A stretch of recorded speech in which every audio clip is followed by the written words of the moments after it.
Again, I apologize. The Master is apologizing. That's all he does this morning. When they say supreme vehicle, when you go into tantric schools, a secret school, it has a purpose why it's called supreme vehicle. But since I'm not teaching the secret schools, I'm not gonna withhold. I'm gonna withhold my comment on that. I will comment on the fact that Chan is reserved, really known for superior roots, meaning people who have really have potential. Why is that? Because if you truly have potential, you practice Chan. This is the quickest way to become enlightened. Buddhism is about teaching you about enlightenment. The purpose of our teaching you Buddhism is to help you become enlightened. And Chan is the most direct and the quickest vehicle to enlightenment that I know of. And that's why what is meant by Chan is a vehicle for the superior roots. Okay? Meaning that if you are a superior person, Chan comes to you naturally. Or when you hear of Chan principles, you're not repulsed. You're not scared. You embrace it. You're not afraid of it. Okay? Because Chan really has a lot of specialized or special teachings that is transmitted orally, or that is meant for you to comprehend through practicing Chan, not by talking. So this is what we call, when we talk about Chan, we use the word secret, which is another word that's not often used in Buddhism. But that is to tell you some aspects of Chan or Buddhism, where a lot of Buddhist teachings is in getting you to execute what you're told, for you to truly understand what we're trying to tell you. Because for the intellectuals or for those who are fond of knowledge, acquiring knowledge, you want to know a lot of things, and that's good. And we can tell you a lot of things. But half of what we're not telling you is in the instructions to help you understand what we're not telling you. Okay? So, the Chan teaching is about helping you develop or unfold that teaching, that knowledge, the understanding that's inherent in you already. You haven't been able to access it until we show you how. Okay? So, in order to get there, in order for you to understand, in order for you to unfold your inherent wisdom, your inherent knowledge, we have to tell you what to do, how to go about it. Okay? And I started by saying that Chan has nothing new about Chan. Chan is a 3,000-year-old technology. It started with Shakyamuni Buddha speaking Dharma, and he held up a flower in his hand without saying anything. And then in the audience, and his disciples, his multitude of disciples, one disciple had a faint smile. His name is Mahakashyapa. And Shakyamuni Buddha then said, this man here is supposedly an arhat, but actually he's an enlightened being. He understands what my message is, my teaching is, without a single word. And that's how he designated the first patriarch of the orthodox lineage of Buddhism And so Mahakashyapa became the first patriarch. Why? Because he's able to understand the Chan teaching, which is wordless, which does not depend on words. And from then on, he recognized by that process that Shakyamuni Buddha did originally through the process of mind-to-mind seal, by recognizing the next patriarchs, meaning that he designated the second patriarch as the Venerable Ananda, and so on. That's how the Chan knowledge is passed down from generation to generation by true patriarchs, who recognize that the next patriarch, his pupil, is able to understand what Chan is about, understand the principles of Chan without a single word of teaching. Okay? That's what Chan is about.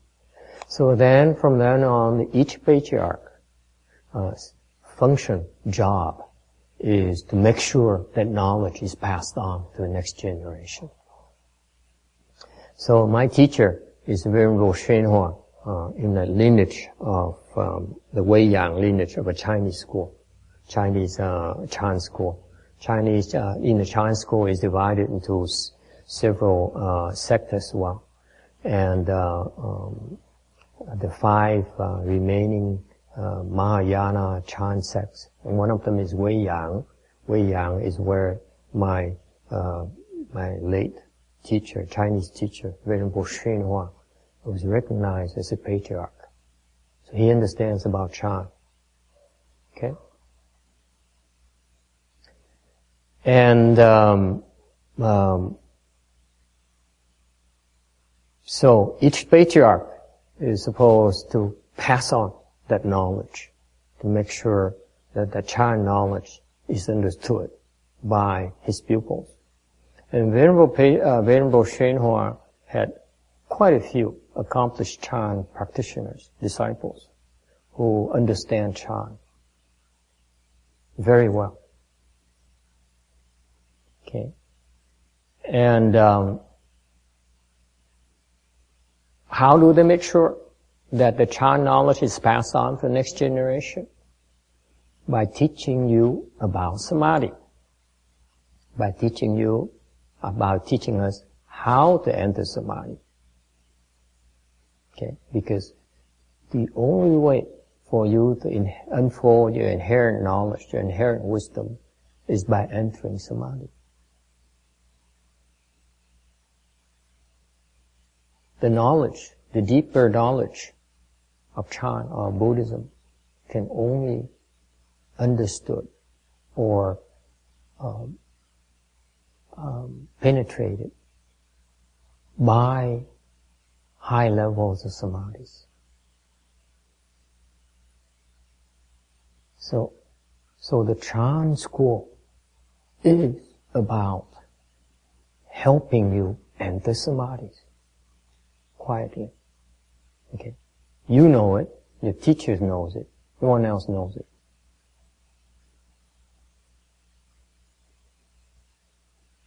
So how do you enter samadhi? I don't know. Okay? But it seems that when you enter samadhi, and many of you have entered samadhi already, this is one state you probably can recognize. That is, when you're in samadhi, what is it like?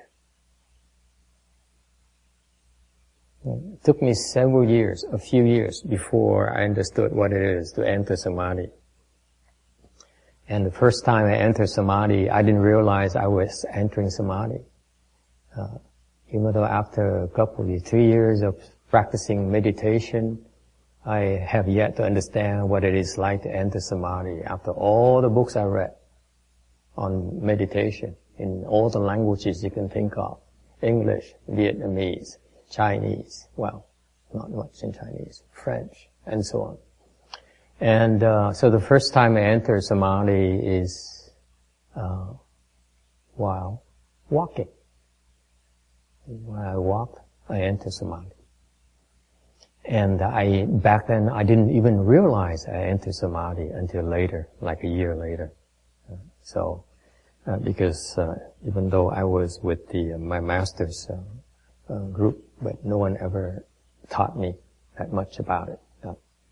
So what is the state of samadhi? The state of samadhi is the state where your mind is free of thoughts. It feels like your mind is empty. There's nothing there. Okay? Don't raise your hands. I know many of you have entered samadhi already. Okay? It's not meant for you to brag about. It's for you to know. For you to experience. And for you to reap the benefits of entering samadhi. Because when you enter samadhi, your mind becomes blank. Your mind blanks out. And you lose track of time. You lose track. There's nothing there. There's no notion of time. And by the time you exit samadhi, you tell yourself, wow, what is it? I didn't know what I was for 20 minutes, for 2 minutes, for 20 seconds, depending on the duration of your samadhi. And even it doesn't matter how long you're able to enter samadhi, physically your body changes. That's why when people teach meditation, they claim that there's stress reduction, there is improvement in health. It's because physically, when you enter samadhi, okay, you affect physical changes in your body. Your body, your mind becomes less stressful and less stressed out, and actually your body becomes stronger, becomes healthier when you enter samadhi. Alright? So, meditation or chan is, very, very beneficial to those who are willing, who have the blessings to be willing to follow the instructions to get there. And those in Buddhism is known as superior people. Because you're not superior, you'll be afraid of it. You say, this is not for me. I don't believe it. Okay? Any questions? Okay, very good. If you have no questions, then we can cut it short. There's so many things I want to tell you, but time is kind of short. In fact, if someone asked me a lot, I have received a lot of questions. We receive a lot of questions through our websites, and a lot of questions pertains to some kind of tantric dharmas called the 42 hands and eyes. And yes. Yes. Yes.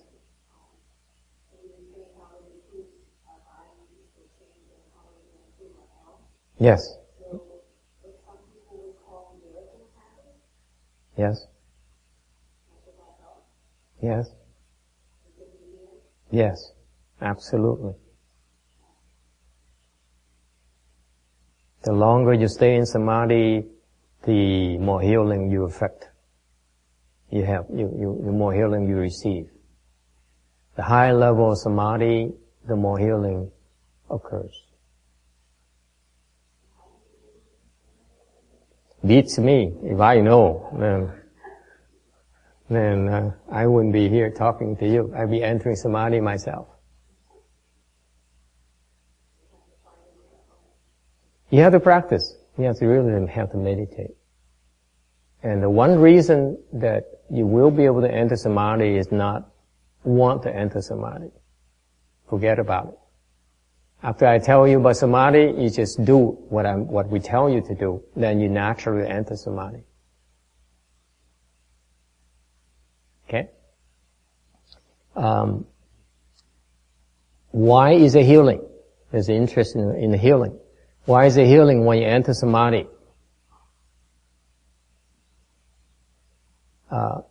You don't need miracles to have healing. Okay? Actually, all miracles have the basis of what I'm about to explain to you. All healing occurs because of the, let me put it to you in the lowest level possible. Okay? Because of the chi flow inside of you. You know about acupuncture, you heard of acupuncture. Acupuncture is about managing or freeing the chi flow inside your system, inside your body. Okay? So they use these needles to unblock where the chi flow is blocked, or stimulate certain parts of your body so that the chi flows stronger. When the chi flows stronger, it breaks through the areas where you have blockages. Okay? Sicknesses occur because your chi flow is blocked. Primarily. Physically, that's why it happened. You're sick because the chi cannot flow through properly. Therefore, the chi, for example, doesn't get to your heart. Therefore, over time, you develop heart problems. Okay? So, miracles, as they know it in as people know it, is basically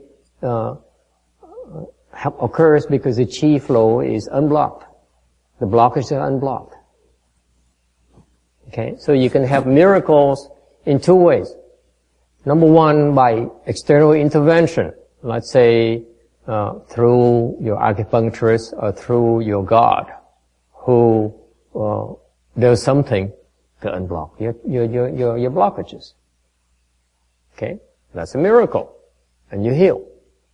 You really get well. You really are no longer sick. That's what people call as a miracle.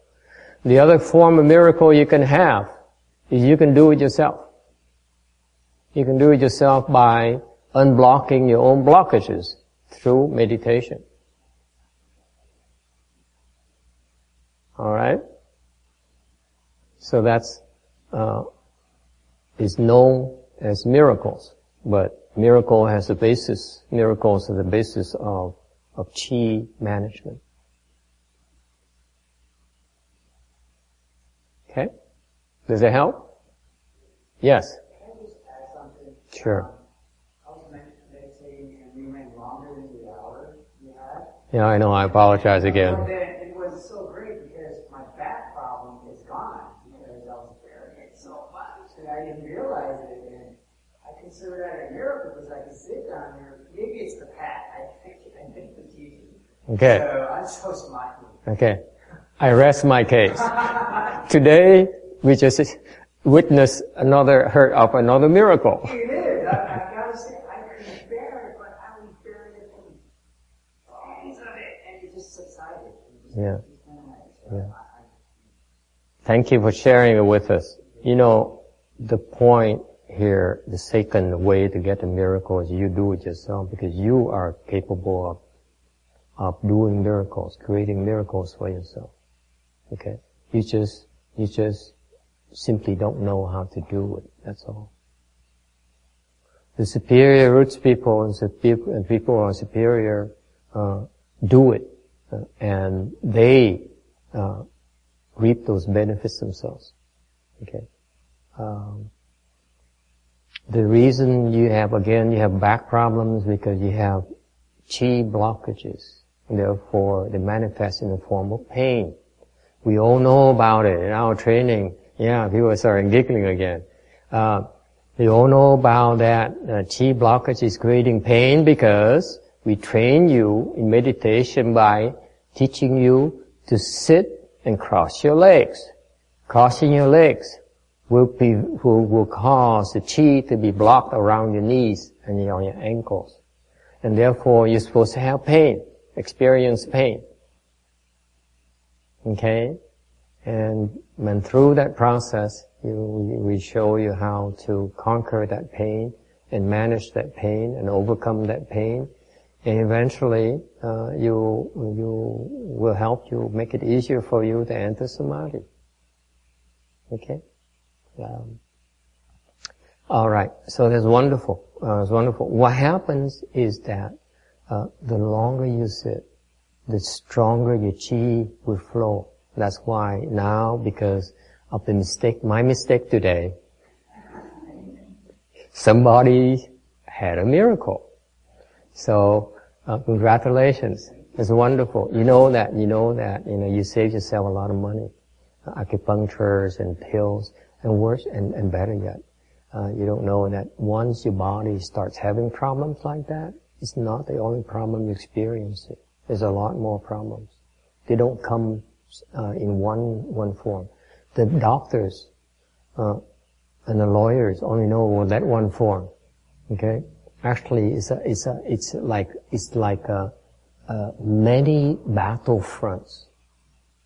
What you are aware of, the doctors are aware of, is like, let's say, a kidney problem. Actually, there's a lot more problems that's happening right now that you're not aware of. So the doctors focus their attention on kidneys front.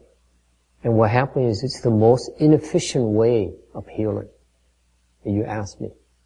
Because just like when you go into war, there's many fronts. And if you only focus your attention on one front, okay, then it's not the most efficient way to defeat the opponents. And there's a problem with the medical approach, whether it's Eastern or Western medicine, is they're limited because they can only see so much. Whereas when we meditate, we attack on all fronts at the same time. At the same time. And that's why the healing is a lot more effective. Okay? For example, you may go, if you have back pain, I may refer you to the acupuncturist, and they have the tricks. They can simply use needles and desensitize the area where it's hurting. And that's called a mini miracle, if you will. Okay? We can do it too. We don't need needles. We can also help you desensitize the area around where you are as well. But that's cheating a little bit.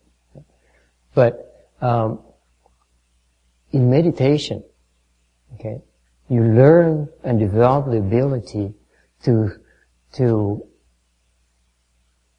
make your chi grow stronger and stronger and stronger and stronger until it breaks through.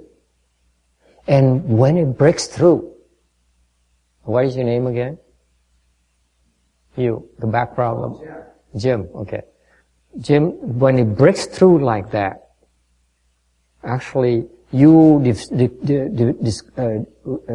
are become aware of it through the lack of pain in your back.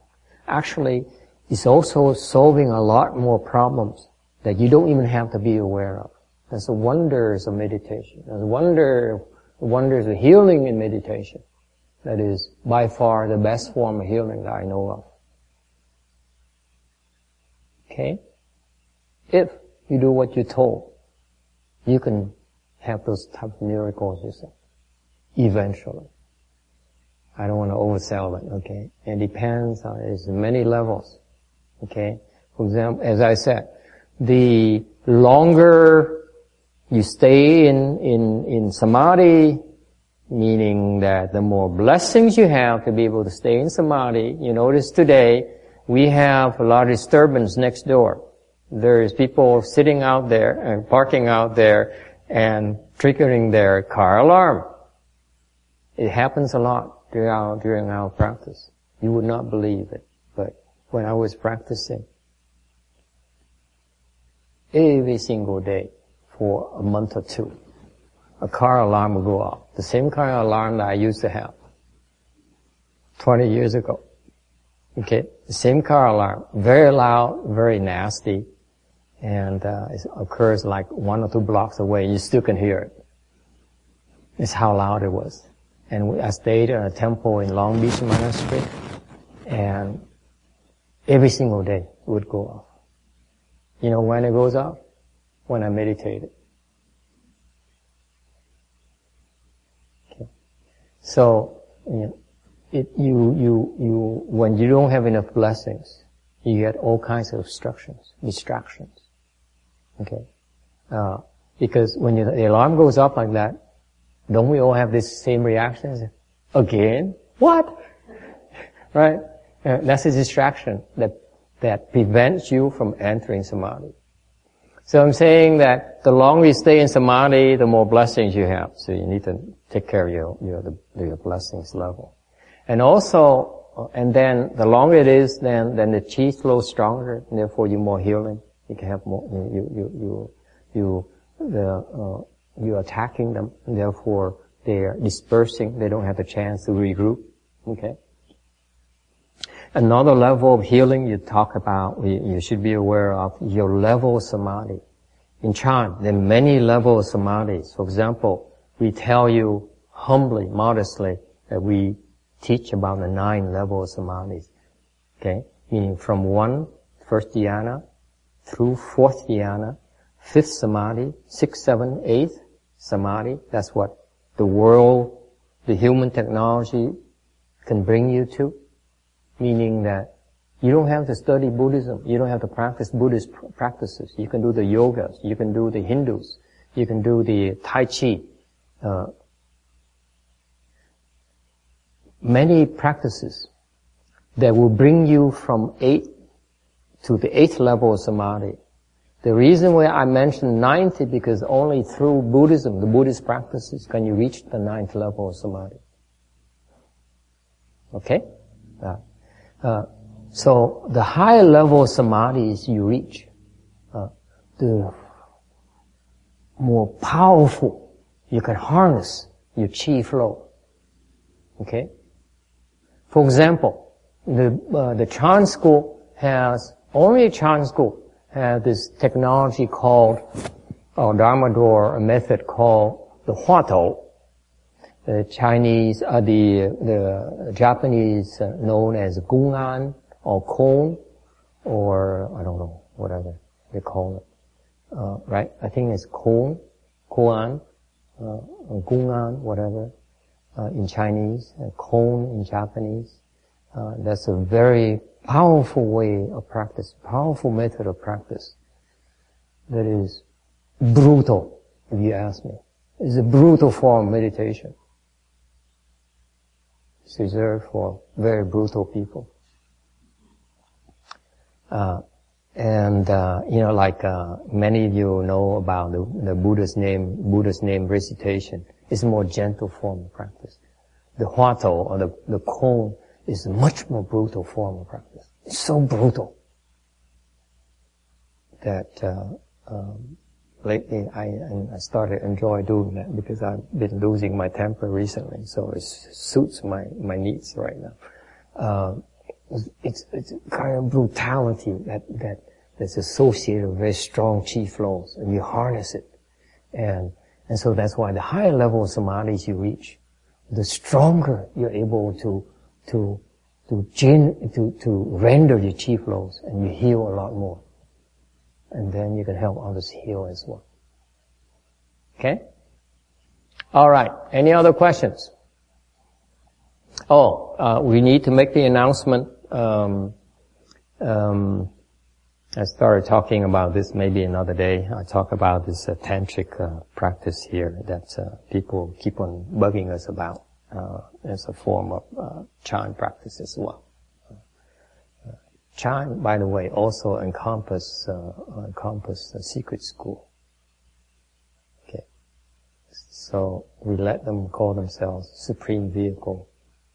Actually, we are the supreme vehicle. Anyway, it's just a joke, humor aside, of Chan. We are organizing a family Chan outing. You come here to the temple, and we sometimes forget the time, keep track of time, and we make you sit for 2 hours. It's embarrassing, but it seems to have produced some kind of miracle today. So we all witnessed it, we all heard of it. So it's wonderful. You have to learn to sit. The longer you sit, the better off you're going to be. Okay, so we encourage you to sit and practice every day. We organizing a family outing where we encourage you to bring your family and friends to come and meditate. It's a light weight, so that they introduce them to meditation and the benefits of meditation.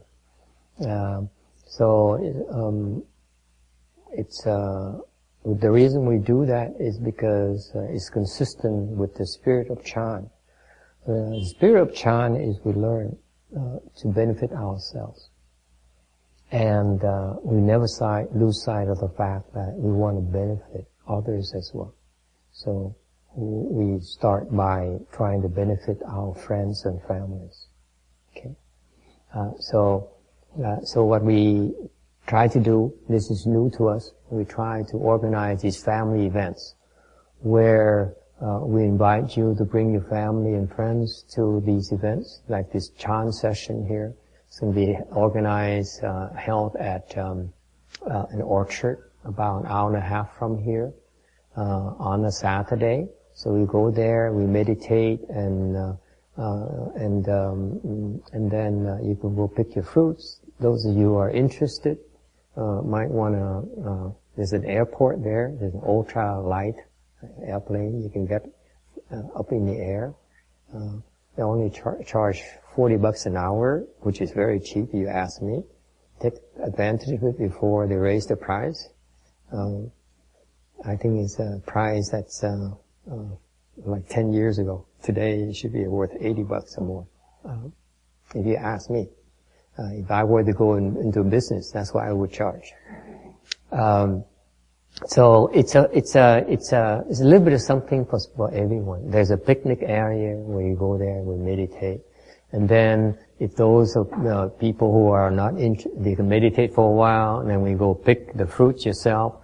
I was there, recently, like this week, and I sampled their pear. It's excellent. It's the best Bartlett pears I've ever tasted. Believe it or not. I'm very picky eater. And the peaches is fabulous. Okay. They have nectarines, they have apples as well. Apple in season as well. So it's a fun thing for children and for your spouses and your friends. I invite them to come, and it's limited because this is the first time we organize it. I'm limiting it to 40 people. I'm lazy. Okay. We can't handle the volume.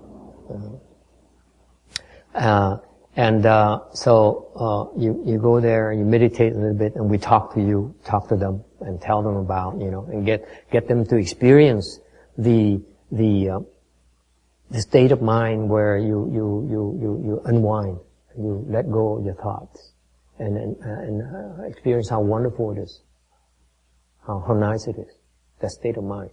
Okay. So that's a nice, gentle introduction to the benefits of meditation. Okay. And then we can talk to them, talk to you as well, and maybe have answer your questions, any concerns you might have, whether it's about healing or it's about nutrition or whatever we know, we'll be glad to share it with you. Okay. Thomas, am I missing anything? The flyer is here. Oh yeah, we should, yeah. There's a flyer. You're welcome to get some. We need to go to lunch because we have a class at 12:30, right? Something like that. Chinese class. Okay. Again, it's my fault. Oh my goodness. No wonder my legs hurt so much. 2 hours is too long. Okay? So, we stop here today. Okay? Thanks for coming. Let's go to lunch.